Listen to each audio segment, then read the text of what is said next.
Hey, we're Jenna and Johanna from The Hesitant Homesteader. We're really glad that you're here today because we're talking about something that really affects a lot of people. We're talking about anxiety and depression today, and we're going to give you 5 practical steps that you can take in order to reduce anxiety and depression in your life. So, yeah, as a mental health counselor, I see a lot of people struggling with anxiety and depression every day. It's no fun. Jenna and I have both had some forms of that in our lives, here and there. In my early 20s, I definitely struggled with some anxiety, and that set me on a path of researching how in the world can I not only get free from anxiety and depression, but how I can help other people get free from these things as well. So most people that are struggling with anxiety, it started out with stress, and it moves on a continuum up to a place where it can become diagnosable. I remember in grad school when my professor, after a personality test, said, raise your hand if you have these personality traits, and he said, by the time you're 30, you'll probably have an anxiety disorder. And those traits happen to be things like control, fear of your future, worry. So those are some things that can contribute to anxiety. So some stress is good. When it gets to the point where you're in the fight-flight mode consistently, constantly, that becomes a problem. We have the fight-flight mode. It's a good thing. Yeah, it's a really good thing. Yeah. If a bear were coming to attack you, you want to be able to have that adrenaline flow and have your body be able to react to that situation. So you could fight, flee, or freeze. Any one of those reactions could be yours.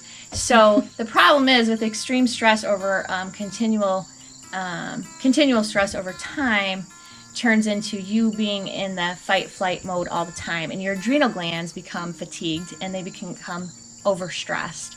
And so we'll talk about that, how one possible reason that you have stress and anxiety is because you have adrenal gland fatigue. Yeah. So hang out with us. We're going to give you some really awesome tips, and hopefully we'll set you on your way to freedom.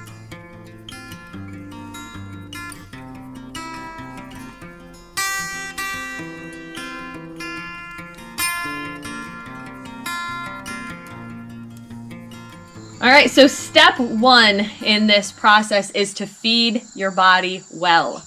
You have to stop eating a bunch of garbage and expect that you're going to feel well. So we need to fuel our bodies with whole foods and things that are going to give us energy, no sugar spikes, things that are healthy. Yeah. So I just watched I just looked at a cartoon by Ziggy, and it's like, I've been eating McDonald's every day and I'm still depressed.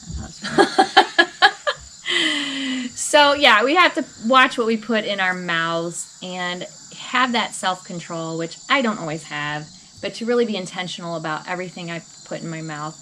I did discover when I was pregnant with my twin boys that I had gestational diabetes. I didn't realize or even paid attention to after I gave birth to them. This is why I was having a bit of anxiety after I gave birth, because I had developed insulin resistance because of the gestational diabetes. Well, if your blood sugar does not remain stable, whether it's too high or too low, you can have anxiety. So keeping those blood sugar levels consistent is really important. I did have a client who was coming to me saying they were having all of this anxiety.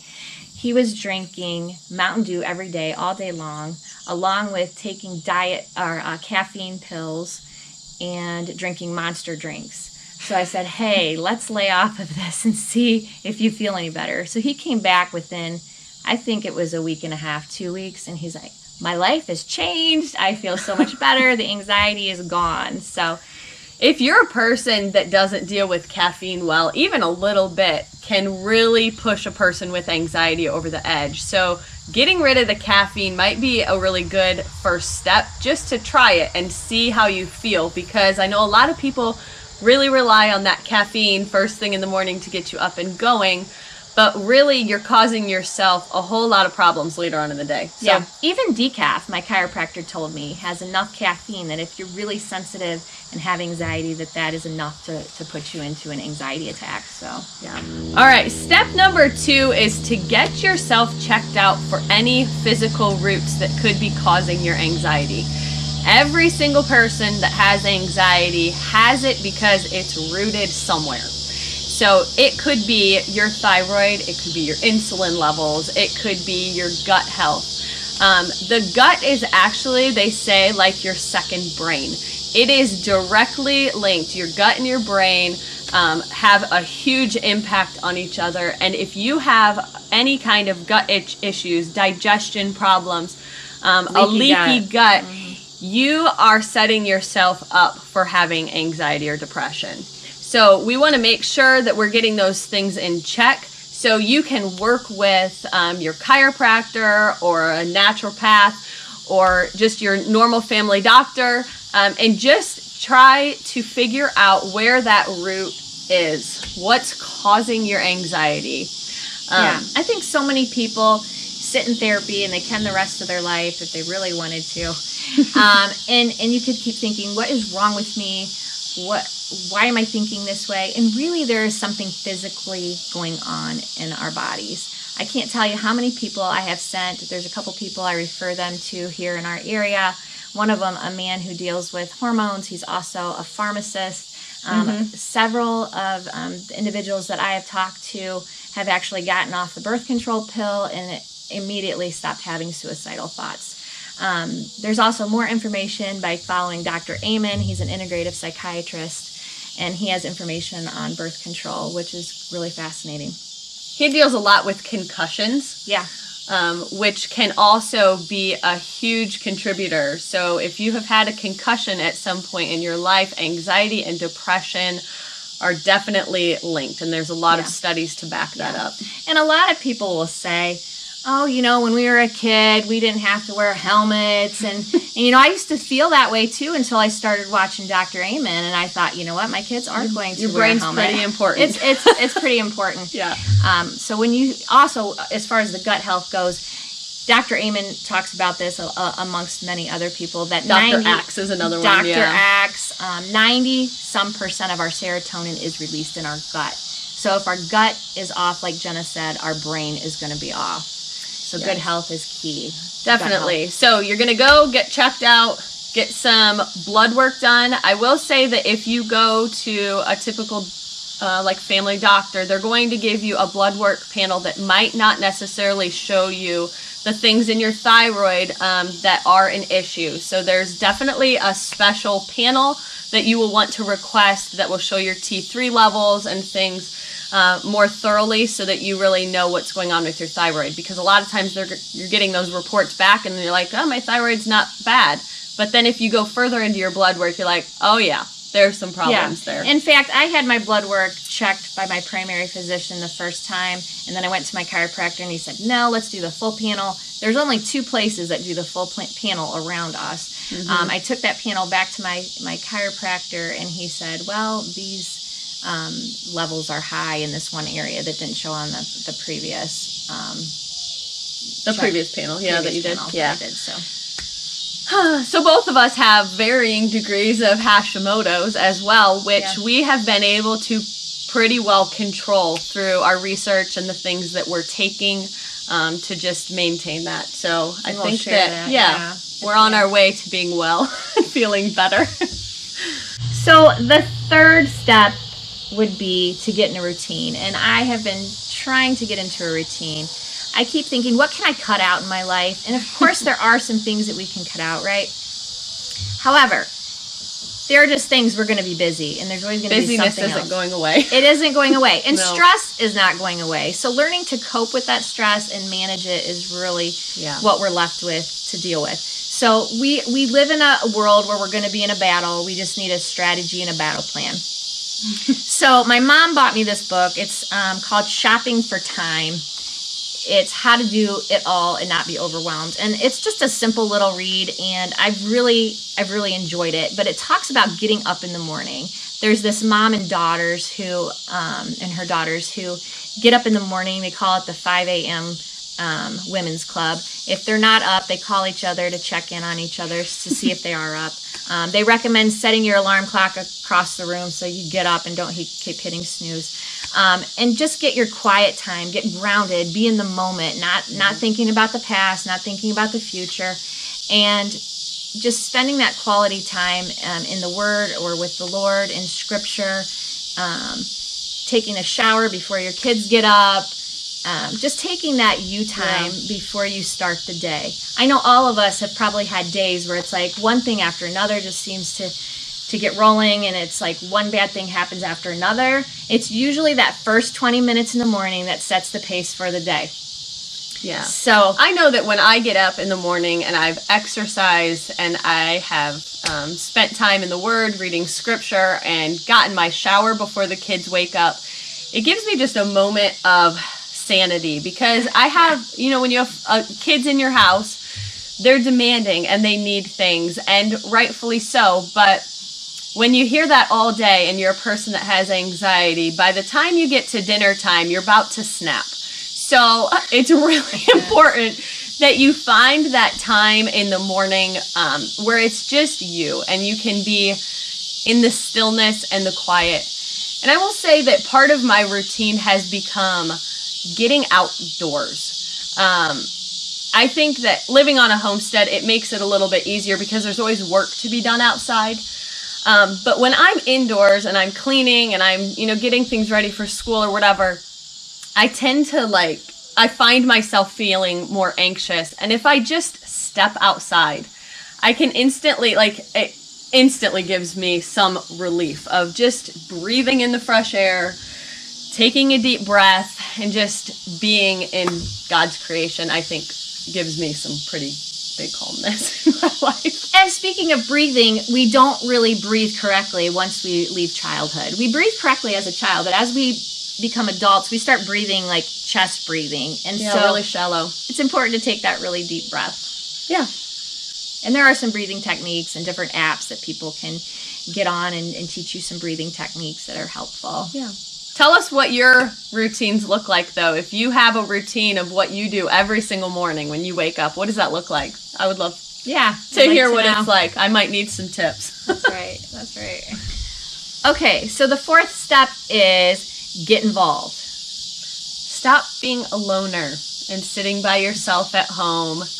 Which is tempting. If you feel anxious or have agoraphobia, the last thing you want to do is go out and be around people.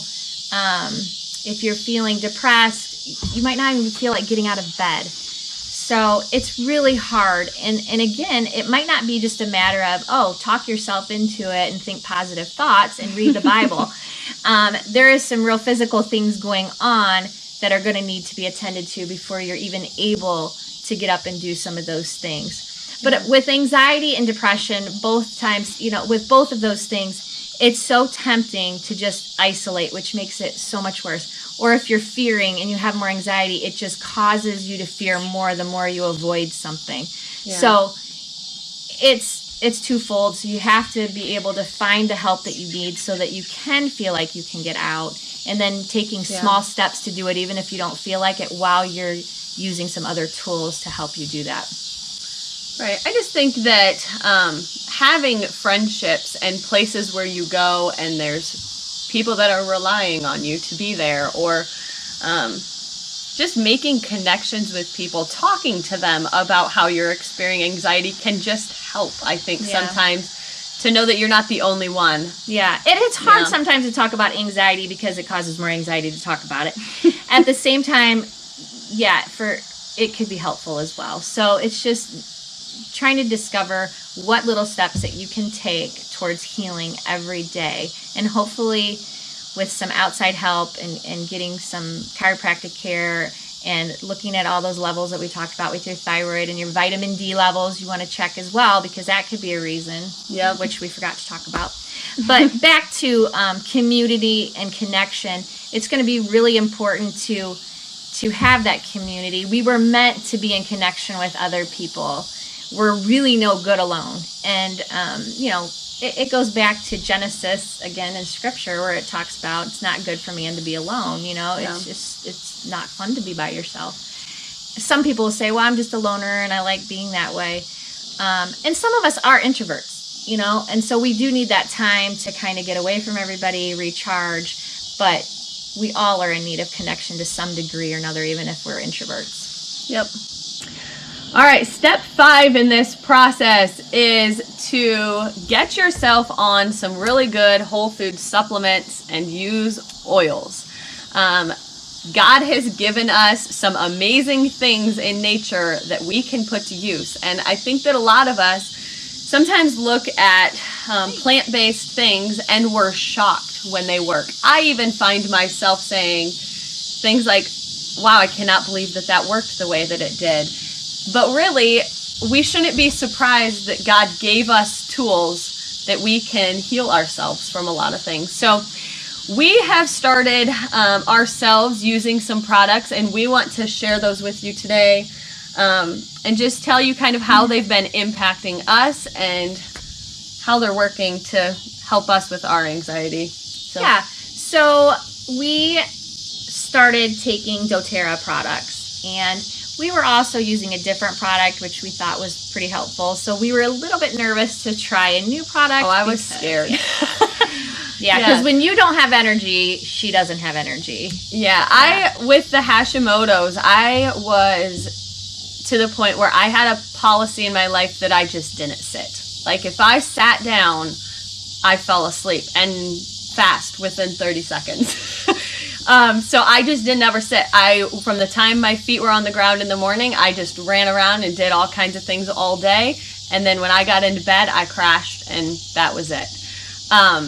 So when you have 5 kids, you can't just crash in the middle of the day very easily. So I knew that something was not in check. So after we did all of our blood work rounds and have been working with a chiropractor, I have done tons of research because mine is rooted in my thyroid. So I studied these vitamins pretty intensely to make sure that it had all of the things in it that I personally needed in order to heal myself. Selenium is a really important thing when you have thyroid issues, and that is in here, and I'm seeing a huge difference. So even the supplement that I was taking prior to, and I did start having a little bit of success with that and feeling a little bit more normal.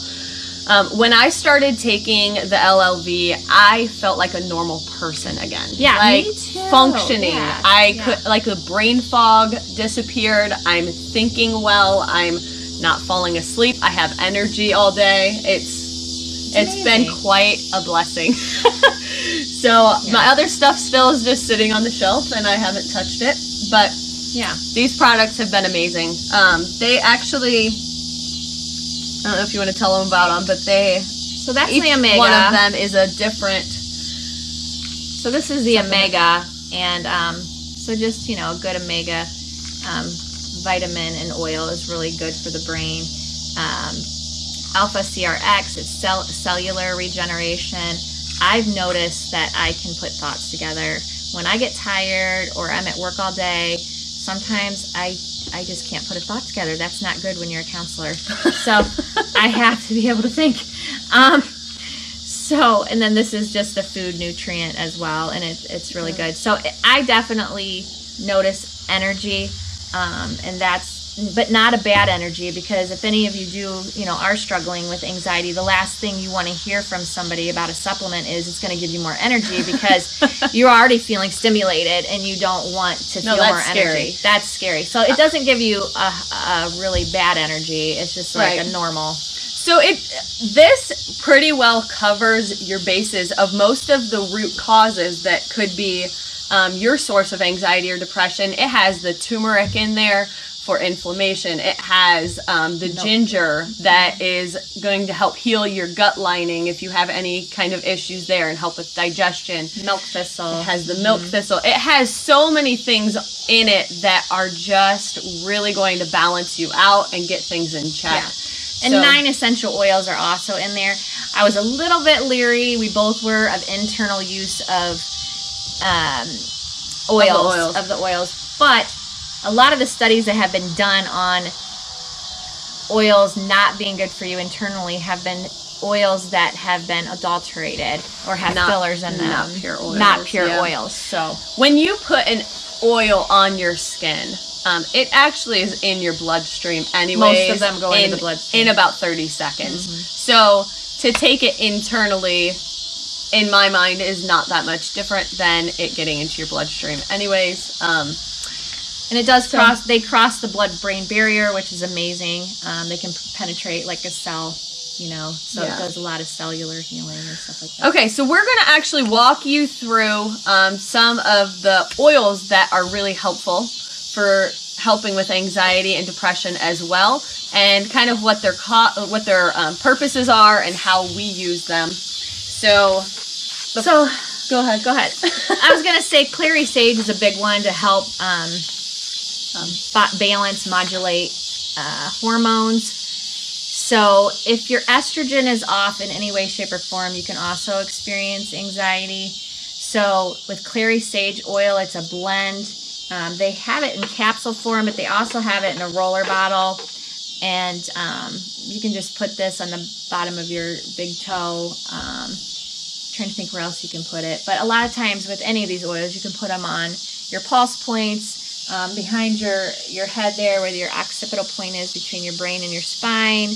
I tend to feel more anxiety when I'm on my cycle too, and you can actually rub over your on your stomach or your ovaries, and it helps to calm that as well. Yes, this is definitely more of a calming for your body, and they say you could take it at nighttime to help with sleep. Yeah. So lavender is probably the number one sold essential oil, and the number one prescribed, if you might say, oil for depression and anxiety. And lavender is just, it's amazing. Its calming effects are amazing. I think lavender is in clary sage. So again, this will help with sleep, inflammation, calmness. And this is like the go-to oil for everything. Yeah. I mean, I can't tell you how quickly we go through lavender. Thank you, kitty. We use it for cuts and burns and all of that stuff as well. So that is like a multi-purpose. You definitely want that in your medicine cabinet. Yeah. Every oil has a chemical makeup, and certain oils will be more effective with certain people. So you could try different oils, and some of them may work for you, some may not. I tried lemon, lavender, and peppermint blend for allergies. It didn't touch it. It works really well for a lot of people, and they love it. Yeah. They say it's amazing, but didn't work for you. No. And we went on a trip to Washington State to learn about the doTERRA product, and somebody who heard me coughing and hacking said, "Hey, would you like to try basil?" I put basil right here. Boom! Within 20 minutes, and I'm sold. I'm like, I cannot believe this works. I can mow my grass, not be miserable. Right. So the oils will work differently for you. I have 5 kids. One of them, lavender seems to have the reverse effect on her. Lavender can. If I diffuse lavender in her room, that was a car. I'll just pause it and do it. So if I diffuse lavender in Josie's room, she actually doesn't sleep very well. Yeah. So you just want to watch it. If you see that you're having the reverse reaction that what you're supposed to do, we want to give you another one to try. Yeah. And a little goes a long way. So you don't need a lot, and you can test it on one part of your body so you make sure you're not having any reactions. Yeah. A lot of the spicier ones you definitely want to be careful with and put with a carrier oil so it tones it down a little bit. Yeah. So Cheer is another one that's just, this is a blend that doTERRA has, and it's an uplifting one. It's made with citrus oils, which always will lift your mood. So if you're a person with anxiety, sometimes it's beneficial to diffuse citrus oils like bergamot or wild orange. Chamomile. Lime will bring up your mood as well. So frankincense too. Also, let's see, one of the other things you can do is take an Epsom salt bath, put lavender in there with it, and soak for 20-30 minutes throughout the week, and that is very calming as well. So Epsom salts is magnesium, and about 50% of the population has some sort of magnesium deficiency. When I was pregnant, I'm not a very good pregnant person, so it's shocking that I've done this 5 times. I am sick from start to finish with every single pregnancy. In my 5th pregnancy, I was 6 months along, and my chiropractor sent me home with a bottle of magnesium oil that I spray into my mouth. That not only took away my nausea within 15 minutes, I was feeling human again, but I also noticed that it had an effect on my anxiety. And so I still am using it every night before I go to bed. The magnesium is going to help you sleep well. You have to sleep if you have anxiety. Yes. You have got to get good rest. And so magnesium and some of the essential oils can really help you to get a better night's sleep. And then the magnesium also, I'm noticing that if I forget one night to take it, I'm definitely more anxious the next day. Yeah. And most people get more anxious in the evening or wake up in panic. So Serenity is another blend that helps with sleep. Again, everything gets worse if you can't sleep. Everything. Depression, anxiety. I mean, you have to sleep. Yeah. All right. So those are our 5 practical steps for you to take. Please let us know in the comments if you have questions about anything or if we can answer some of your questions. We would be happy to do that. We wish you the best of luck, though. Yes. We really want to see you set free from this because it is miserable, and we feel for you, and we know that it's hard for you and it's hard for your family as well. So, and it is, anxiety is one of the diagnoses or whatever that has the best results in people getting better. So that's positive. Encouraging. Yeah, that's very encouraging. So, you know, some of those diagnoses are things that people are going to have forever, like schizophrenia or whatever. But with anxiety and depression, there's a lot of root causes that you do not have to have this for the rest of your life. Yeah. So, for most people. Yeah. All right. Well, thank you for hanging out with us. We will catch you on the next one. Please subscribe to our channel and like this video so that you can stay up to date on all the things that are happening on the homestead. Yeah. We'll see you next time. Bye.